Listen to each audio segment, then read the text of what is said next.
¿Cuál es, digamos, el verdadero manual de operaciones para una de las oficinas más poderosas de América Latina? Bueno, hoy vamos a desglosar ese plano, el del poder presidencial en México, y lo vamos a hacer yendo directo a la fuente, su marco legal. Y para empezar, tenemos que hablar del nombre. Porque, ojo, no es solo poder ejecutivo. La Constitución mexicana le añade un adjetivo que es muy revelador.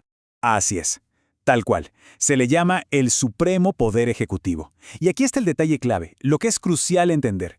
Todo ese poder supremo, recae en una sola persona. O sea, esta concentración de poder es literalmente la piedra angular de todo el sistema. Y para que veamos la dimensión de esto, hay un contraste que es, bueno, revelador. Ni el poder legislativo, ni el judicial reciben ese calificativo de supremo en la Constitución. Solamente el Ejecutivo. Esto ya nos da una idea clarísima del peso, de la jerarquía que se le quiso dar desde el principio. Ok, entonces, si el poder es así de grande, la pregunta es obvia, ¿no? ¿Quién puede aspirar a tenerlo? Vamos a ver ahora cómo se define el perfil de la persona que puede, ocupar la silla presidencial. A ver, los requisitos fundamentales son bastante directos. Primero, ser ciudadano mexicano por nacimiento, tener al menos 30 años cumplidos, estar en pleno goce de sus derechos y, claro, tener una buena reputación, lo que significa no haber sido condenado por un delito grave, un delito intencional. Básicamente, estos son como los filtros principales que cualquier aspirante tiene que pasar. Y fíjense en esto, porque aquí la Constitución traza una línea muy clara. Por un lado, un militar que ya se separó de su cargo sí puede ser presidente, pero por otro lado, se prohíbe y de forma explícita a un ministro de cualquier culto religioso. O sea, es una declaración súper contundente sobre la separación entre la Iglesia y el Estado, justo en la cima del poder. Bueno, una vez que alguien cumple con los requisitos y claro, resulta elegido, ¿cómo se hace todo oficial? Ahora vamos a meternos con el protocolo, cómo inicia el mandato y, muy importante, qué pasa en caso de una emergencia. El proceso en realidad es muy claro, está marcado por fechas clave. Todo empieza, obviamente, con la elección, con el voto popular. Después, y esto es por las reformas recientes, el 1 de octubre arranca oficialmente el nuevo periodo presidencial. Y el último paso, el acto solemne, es cuando el presidente rinde protesta ante el Congreso. Ahí es cuando el poder se transfiere formalmente. Pero, ¿y si pasa lo impensable?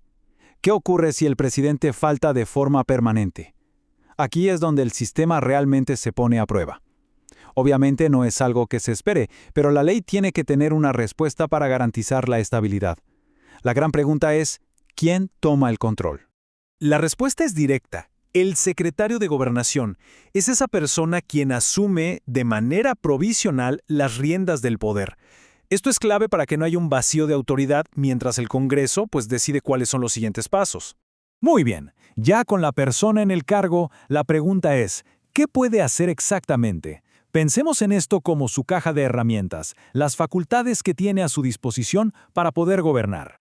Una de las primeras y sin duda de las más importantes es el poder de nombramiento. ¿Qué significa esto? Que el presidente puede elegir libremente a su equipo más cercano, o sea, a los secretarios de Estado, a su consejero jurídico, a toda la gente que lo va a asesorar. Y claro, tan importante como poder nombrar es poder remover.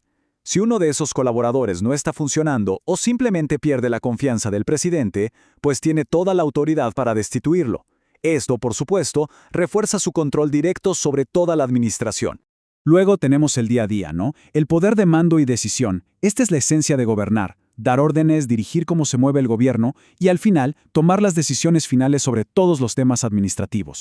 Y por último, para que todo esto funcione como debe ser, está el poder de vigilancia y disciplina.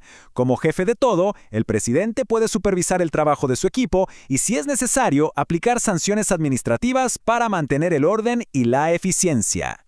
Ahora, es importante entender que estas facultades no se ejercen en el vacío, no, se aplican sobre una estructura enorme. Así que ahora pasemos a ver cómo se organiza ese gran motor que el presidente tiene que dirigir.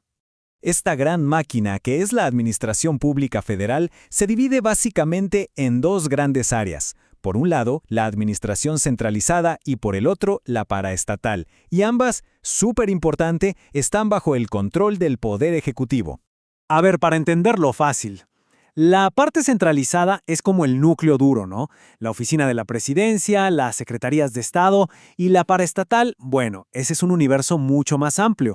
Ahí entran organismos como las empresas del Estado, que aunque tienen cierta autonomía, al final del día siguen formando parte de la estructura que lidera el presidente. Y todo esto nos regresa justo al punto de partida. Ya que vimos los requisitos, las facultades, la enorme maquinaria que se dirige, el punto crucial es este.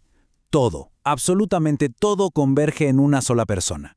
El poder supremo sobre toda esta estructura recae en un solo individuo. Y claro, esto nos deja con la gran pregunta final. Con un poder definido como supremo, concentrado en una sola figura, que además dirige una administración gigantesca, ¿cómo se logra un equilibrio en un sistema así? Esa, justamente, es la tensión fundamental que define a la presidencia en México, y que vale la pena seguir analizando.